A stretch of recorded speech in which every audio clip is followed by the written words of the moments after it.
Imagine being gay in the Middle Ages. You probably picture an immediate, non-stop witch hunt where coming out meant stepping directly onto a burning pyre. But here is the reality check. If you think this era was just a 1,000-year stretch of the church hunting down gay people from day one, you are completely wrong.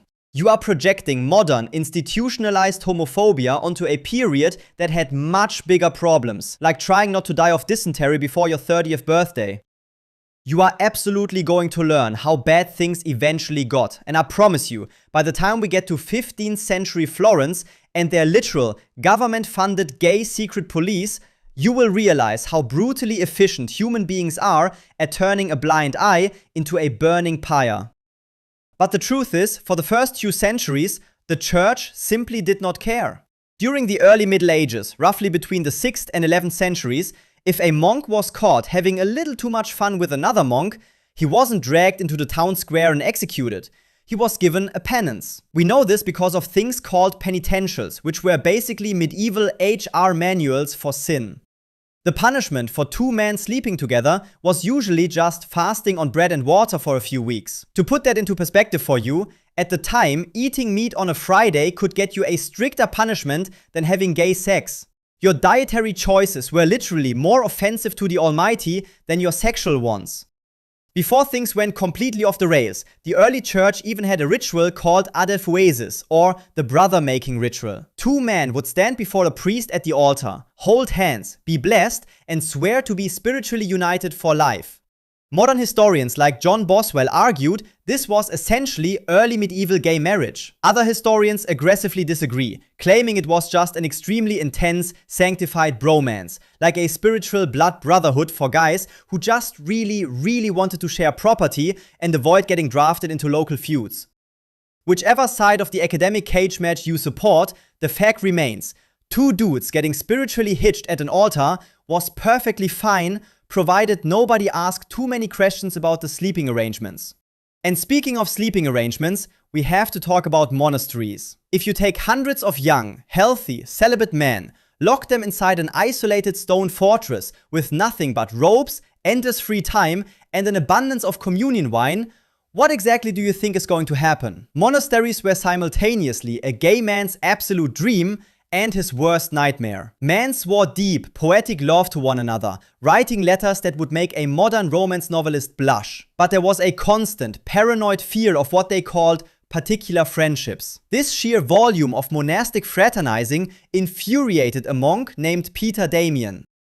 In the year 1051, Damian sat down and wrote the Book of Gomorrah. It was essentially a 100-page, furious Yelp review of the medieval clergy, demanding that the Pope start systematically firing and punishing priests who slept with men. Damian was the first guy to really try and categorize these acts and push for systemic persecution. And what did Pope Leo IX do? He essentially patted Damian on the head, thanked him for the book, and ignored the demands. He told Damian that unless the monks were doing it continuously for years, they should just keep their jobs.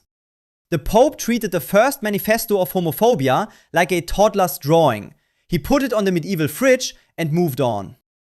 You see, the medieval mind didn't even have a word for homosexuality. That concept, the idea that your sexual preference is an ingrained part of your identity, was invented in the 19th century. Back then, in the Middle Ages, they used the word sodomy. But sodomy was not an identity. It was a catch-all category for literally any sexual act that could not result in a pregnancy. Oral sex? Sodomy. Pulling out? Sodomy. Masturbating? Sodomy. To a medieval theologian, you weren't a gay person, you were just a person who did a specific, non-procreative activity, much like someone who occasionally steals bread. It was a verb, not a noun. And because their entire framework of sex was obsessively focused on procreation and the male anatomy, lesbians were the ultimate medieval blind spot. Female homosexuality is almost completely absent from medieval court records. Why? Because medieval scholars, a group of men who had confidently never satisfied a woman in their lives, literally could not physically comprehend how sex could occur without a phallus. It was beyond their cognitive abilities. It is the historical equivalent of trying to explain a smartphone to a golden retriever. The only time women were occasionally dragged into court for same-sex acts was if they used a mechanical device. To the medieval courts, two women being intimately affectionate was whatever. But a woman using a wooden prop? That was an illegal imitation of male authority. You weren't punished for the gayness, you were punished for the copyright infringement.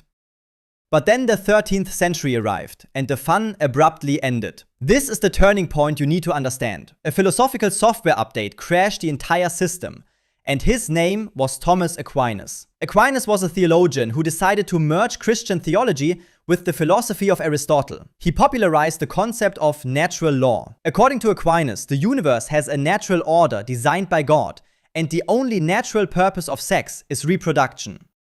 Therefore, any sex that cannot produce a baby isn't just a minor sin like gluttony or greed. It is a direct, calculated attack on the fabric of reality itself. Suddenly, sodomy wasn't just a bad habit that required a few weeks of fasting. It became the crime against nature. It was elevated to the same legal and moral severity as treason. Because if you are rebelling against the nature of God's universe, you are a traitor to existence. This is the exact moment the punishment switched from bread and water to getting burned alive at the stake. Once the rulers of Europe realized that sodomy was now considered the ultimate, unspeakable crime, it didn't take long for politicians to weaponize it. Enter King Philip IV of France in the year 1307. Philip was broke. He owed a massive, unpayable debt to the Knights Templar, the richest and most powerful military order in the world. Since Philip couldn't declare bankruptcy, he chose the medieval version of cancel culture. He accused the entire organization of institutionalized homosexuality. He had the Templars arrested at dawn and tortured them until they confessed to bizarre rituals like kissing each other on the belly button, having mandatory gay sex with the Grand Masters, and worshipping a severed head. Were they actually doing this? Almost certainly not. But it didn't matter. The accusation of sodomy was completely undefendable. It was the ultimate trump card. Philip burned the Templar leadership at the stake, erased his debt, and proved to every tyrant in Europe that calling someone gay was the cheapest and most effective way to legally murder your political rivals. Which brings us finally to the Renaissance, the 15th century. If you survived the ideological shift of Aquinas and the political purges of the 14th century, you might think moving to Florence, the shining capital of art, culture, and humanism, would be a safe bet. You would be catastrophically wrong. Florence in the 1400s had such a massive, flourishing subculture of older men dating younger men that the term Florencer became a slang word for gay across Europe. The city's government panicked. They believed God was going to send a plague to wipe them out because the city was too gay. So in 1432, Florence established the Ufficiali di Notte, the officers of the night. This was a literal, state-funded bureaucracy whose entire legal purpose was to hunt down, arrest, and fine men who slept with men. They installed anonymous drop boxes around the city, called tamburi, where citizens could drop little pieces of paper denouncing their neighbors, rivals, or that guy who didn't pay them back for a loaf of bread. Over a period of 70 years, in a city of about 40,000 people, roughly 17,000 men were investigated by the officers of the night. Nearly half the May population was either an informant, a suspect, or a convict. They turned the cradle of the Renaissance into a paranoid, hyper-surveilled police state just to stop men from kissing. History is not a straight line of progress. We like to think that society just steadily gets better, smarter, and more tolerant as time goes on. But the reality of being gay in the Middle Ages proves that human civilization is more like a pendulum, swinging widely between nobody cares and burn them all, usually depending on how much money a king owes or how bored a theologian happens to be. So the next time someone tries to tell you that being gay is some modern trend that completely defies traditional historical values, just remind them of the early medieval church. Because for roughly 500 years, the absolute most traditional value they held regarding two men sharing a bed was simply hoping they would at least have the decency to skip eating meat on a Friday.